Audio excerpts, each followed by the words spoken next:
All right, for my videographer, this is 1750 to 1900 part 3, section 4. Section 4.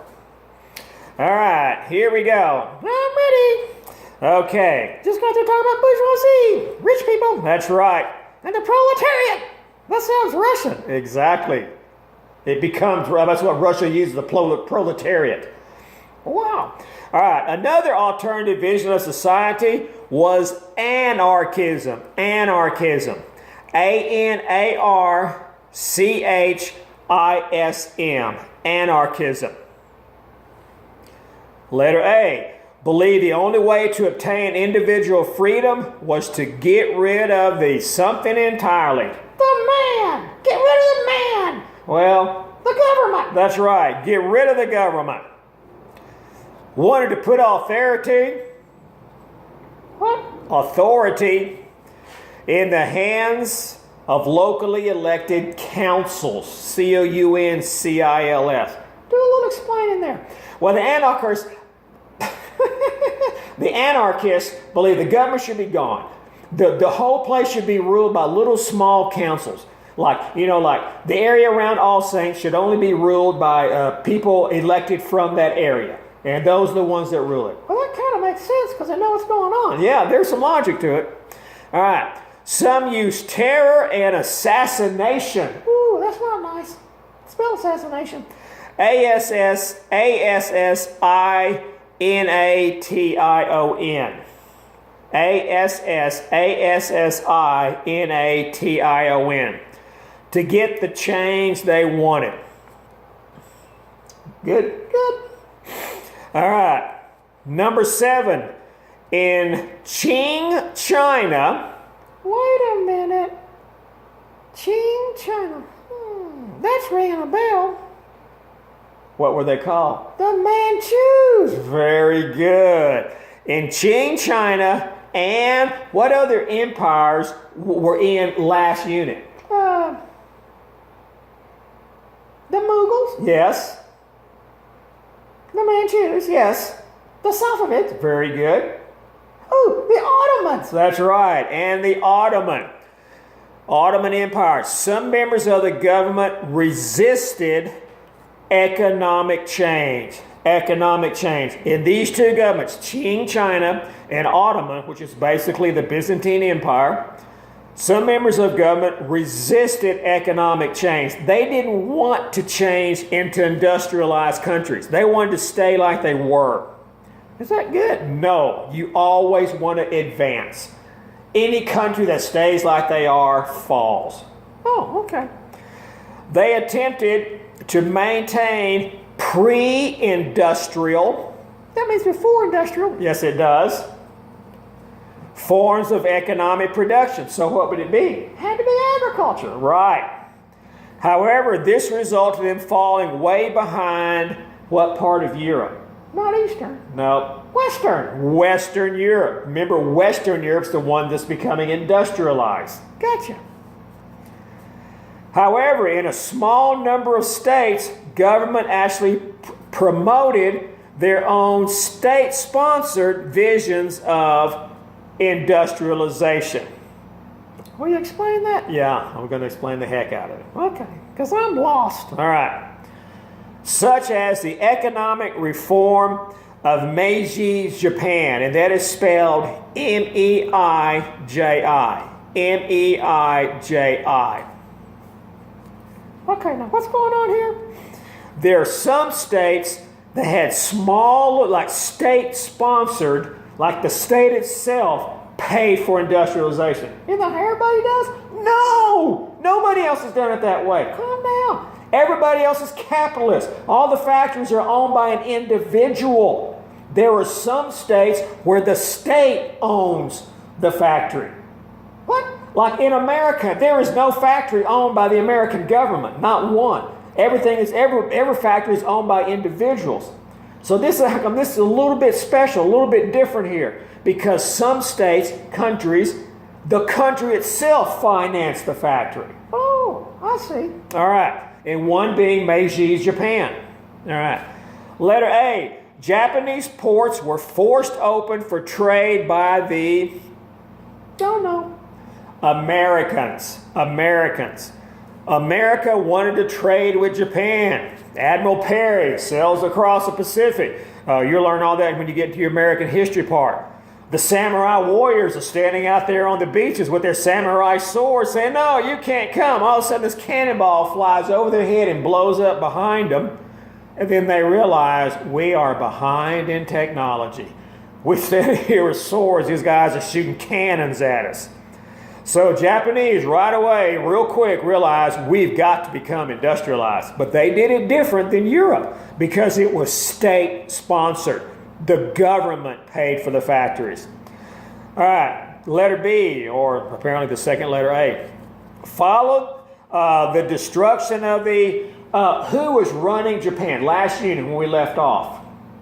Tokugawa. That's right, Tokugawa. Tokugawa. Followed the destruction of the Tokugawa shogunate.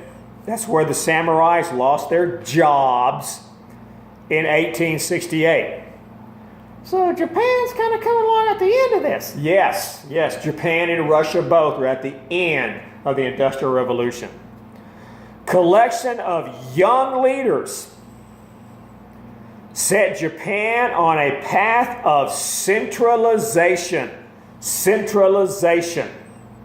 What does that mean? Well, instead of having all these shogunates, Tokugawa fell years ago. The country's divided up into shogunates again, and you don't have a united country. It's kind of like the 50 states of America not getting along with each other. Instead of joining under the federal government, becoming a powerhouse of a country. The young leaders of Japan brought everybody together, centralized together instead of dozens of little kingdoms. You said shogunates. Well, it should be shogunates, but kingdoms will work. Okay. Also on a path of industrialization and imperialism. Imperialism. What? Imperialism. Is that where they go take over other countries like Belgium did in the Congo? Exactly. Japan is heavy-duty imperialistic because it's a little bitty country. They don't have much raw materials. So in order for them to be industrialized, they got to go out and get almost everything they put in the factories. Oh. Transformed the Japanese government and incorporated European practices. Well, that makes sense because Europe's been doing the Industrial Revolution a lot longer. So they could learn from the Europeans. Right. European practices into their government, education, and economy. And the big term for that is Peter the Great did it. Catherine the Great did it. Westernized. That's right. Westernized. Another example of a state-sponsored vision of industrialization was the development of factories and railroads in something Russia. No idea. Tsarist. Tsarist. Oh, now we're bringing Russia in. Because Japan and Russia were the last ones. Yeah, and Russia is way at the bottom. And when they do become industrialized, it's not very good. How do you know? Because Japan kicks the crud out of Russia in a war we have coming up. You're kidding! Japan beat Russia? Yeah. Japan's a little tiny itty bitty. I know. Russia's huge! I know. How do they do that? Well, how do you think they did it? Japan was more industrialized? That's right. Japan had more stuff, had more guns, had more everything. Oh. All right. Russian factories and railroads came about after Russia saw their position as a superpower being taken away by countries like Japan. All of a sudden, people are looking at Japan as a superpower, not Russia. That kind of hurts Russia's feelings. Well, I can understand that. Russia pushed for industrialization to get Russia back as a superpower.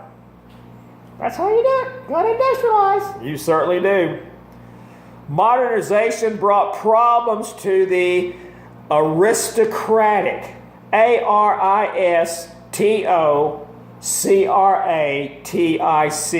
Aristocratic, Tocratic, brought problems to the aristocratic government. They wanted to stay. What do you think they wanted to stay? The aristocrats, the rich people. They don't want to industrialize. Why not? Because it's state-sponsored. They're not going to make any money from it. It goes to the government. Unlike England and France and Germany, rich people there got even richer. That wasn't a choice for the Russians. The government was forming the factories. So what did the Russian rich people want to do? Stay like it was. Right. And what was it like? Agricultural. Very good. They owned all the land. They were making money selling, all the Russian crops. Oh. Russia was way behind Europe in industrialization. And it showed when World War I started. How? I'll tell you when we get to World War I. Oh, come on, tell me now. No, let's wait till... Tell me now! I can't wait! In World War I, they didn't have enough rifles for all the Russian soldiers. What? What'd they do? Well, when new soldiers arrived, they were told to pick up the rifles off of dead Russian soldiers. That can't be good for morale. No, it's not good for morale. But they were not industrialized. They could not even make rifles or enough rifles for everybody. All right, number 10. Another state-sponsored vision of industrialization was China's self-strengthening movement. China's self-strengthening movement. In order to compete with the West, having some problems.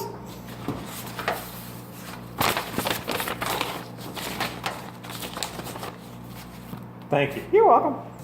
In order to compete with the West, China began an attempt to modernize their economy and military. What do you mean, compete with the West? Well, remember what happened when opium shows up at their door? They're not even strong enough to stop it from coming in. Oh, yeah, the Opium War. And Britain kicked us.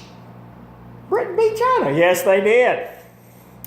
Letter B, however, they also wanted to keep something values. What do you mean? Has to do with relationships. Ooh, Confucianism. That's right. They wanted to keep the Confucianism values. Letter C, coal mines and cloth mills were created to industrialize and westernize Chinese society. What was the coal used for? To run the factories, Goofy. That's right. The movement wasn't completely successful, partly due to the fact no real reforms took place. What do you mean? It was all a bunch of talk. The leaders, the people going, everyone else is westernizing. All right, we'll westernize too. Let's start with some coal mines. And they had little bitty jicky coal mines, little bitty jicky factories. It really didn't take off. It didn't happen. Letter E, there was also opposition concerning modernization. The modernization. Many people like things the old way. Change is hard. Yes, it is. And when you go tell the Chinese, who has been a farmer for every generation, all of a sudden he's going to work in a factory, they don't like it too much. Oh, I get it.